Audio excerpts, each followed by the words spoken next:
Welcome back to How Not to Suck at Star Trek Online with your host, Fuzzy Bunnies.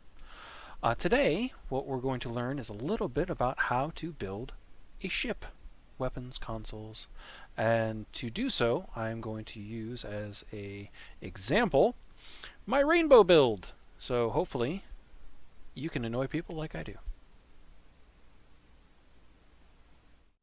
Alrighty then. So this is my rainbow build, the IKS Nechel. It is a Gorkan science battlecruiser, as you can see, just for anybody that's particularly curious. And we talked about in What You Talkin', what is a rainbow? Rainbow is when you have a bunch of different energy weapons on the same ship.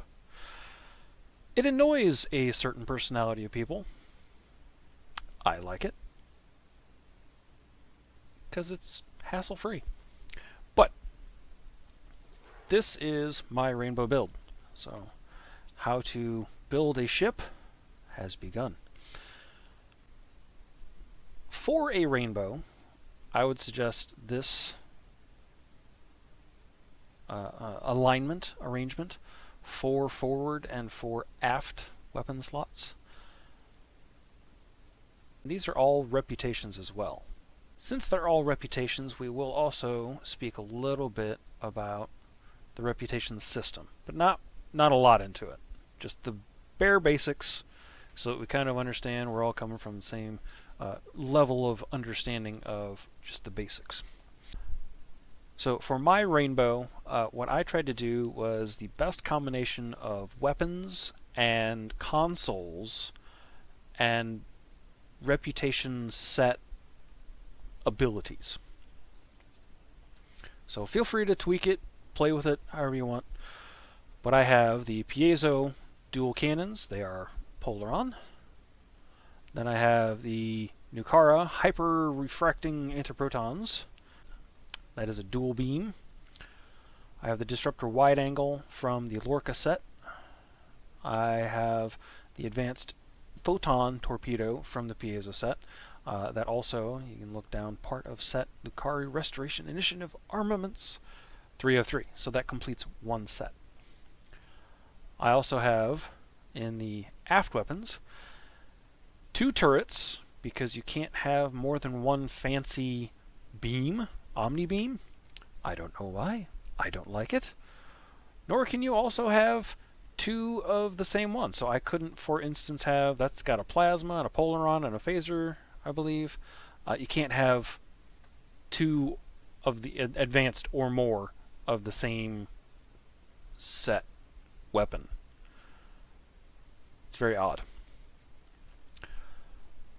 But I have the bioplasma turret, the Tetryon support turret, the advanced inhibiting phaser, and because I don't want to use an extra torpedo slot, the kinetic cutting beam. Kinetic cutting beam is really, really good. We'll talk about that when we get into the nitty-gritties of the reputation sets. But that's your basic weapons loadout. So you put certain weapons don't go on certain ships. Dual cannons can only go on certain ships. This one says Warbird, Light Cruiser, Carrier, Fighter, Destroyer, Dreadnought Cruiser, Strike Wing, Escort, Battle Cruiser, Multi-Mission Science Vessel, Raider, and Raptor. Dual beams can go on everything as far as I know. Turrets can go on everything as far as I know. Beams, OmniBeams, we talked a little bit about that. There is a limit to how many fancy ones you can have, and that is 1. The kinetic cutting beam does not count. Why? I don't know. I don't understand it, but it does not count. So I could not have any other fancy OmniBeams. I could have a basic OmniBeam, so we could build one in here, an OmniBeam, but as a rainbow, I just felt like this was the best way to go. To navigate the stars, you have to have a deflector, an impulse engine, a warp engine, and shields. You can wander around without them, but it will be very slow going and you will die a lot. Consoles. So this particular ship has been upgraded. What that means is I had an upgrade token, and I use it. Now it says T6X. So I have an extra console slot. If you can afford it, get an upgrade token, because it's pretty good. You can do it another one, too. You can have an X2, and that gets you an extra universal slot, an extra device slot, and they're helpful. They're very beneficial. Consoles. So engineering consoles are mostly geared toward ship survivability. Science consoles are typically more geared towards repair. Tactical consoles are typically geared towards tactical stuff, boosting your weapons. You will see in all of these we have various damage buffs, flight turn buffs, shield capacity buffs, shield regeneration buffs, etc. and so forth. So it's really just a matter of picking and choosing which one you want to go with. I lean towards more survival, so a lot of mine do focus on that. Now, quite a few of them you'll see on this particular example. It has plasma and Polaron buffs, so that's good, because I do have plasma and Polaron weapons. Shield power setting, particle generation, drain expertise, accuracy, control, engine powers, flight turns. This is a more basic console, but I find it to be very good. It comes out of one of the reputation systems, so we will talk about that at another time. This is the same. Oh, why is that blue? Oh, that's a little bit of a blooper. Interesting. I usually don't have anything lower than purple. And there's 2 purples. Anyway, we'll leave it in. More consoles. A lot of the reputation system consoles are also universal. So universal, universal, universal, universal. Come on back. Universal. Well, that's not a console. Or a reputation console. Universal. Tactical only. Is that the only one that I got? Wow, yeah, that's the only reputation one that I have slotted that is tactical only. Interesting. But there you go. So consoles go down here. Universals can go in any slot. Anything can go in a universal slot. Engineering only consoles have to go in engineering or universal. Same thing goes for science and tactical. So that is the basics of building a ship. Something that is in line with that, but not exactly the same. Starship traits.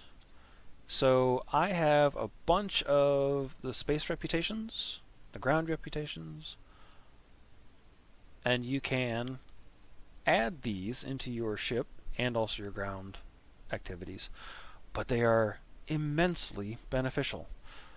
I find the most fun about playing a rainbow build, especially a reputation rainbow build, is all of the captain skills. So let's go look at those.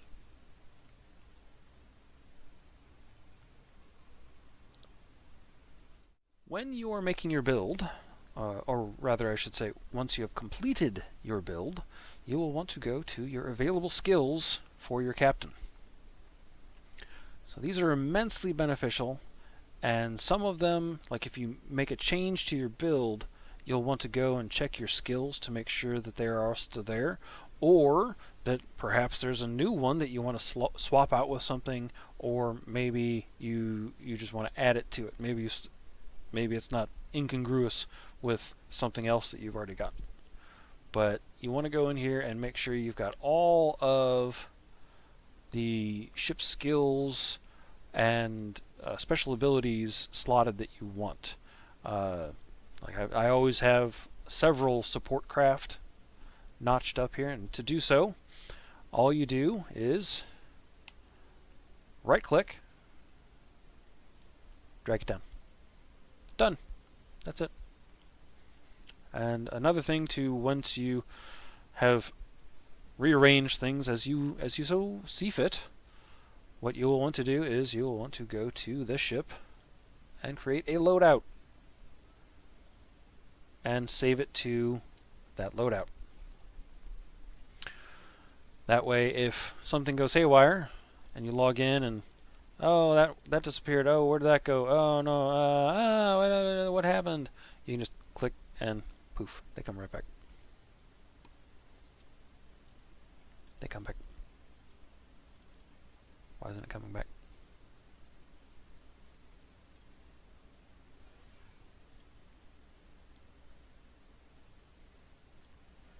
There we go. Just had to update it.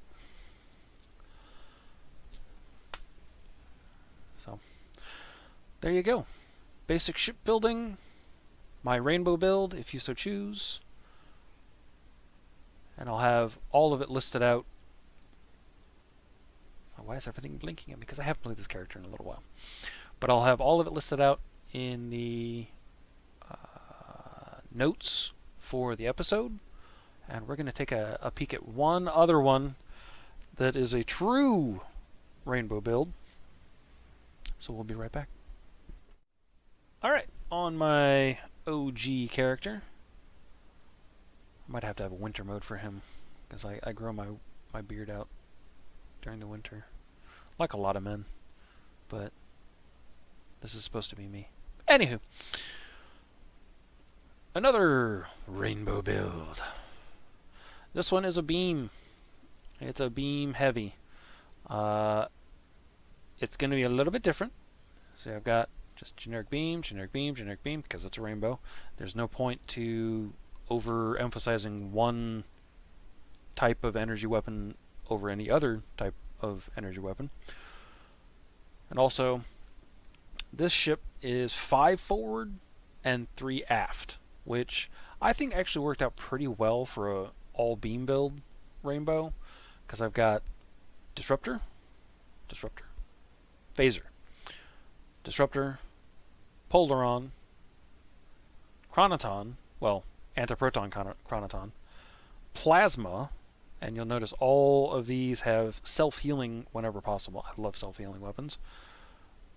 Back to the Kinetic energy beam weapon from the Borg, the Proton, not antiproton, but Proton Omni from Pavon,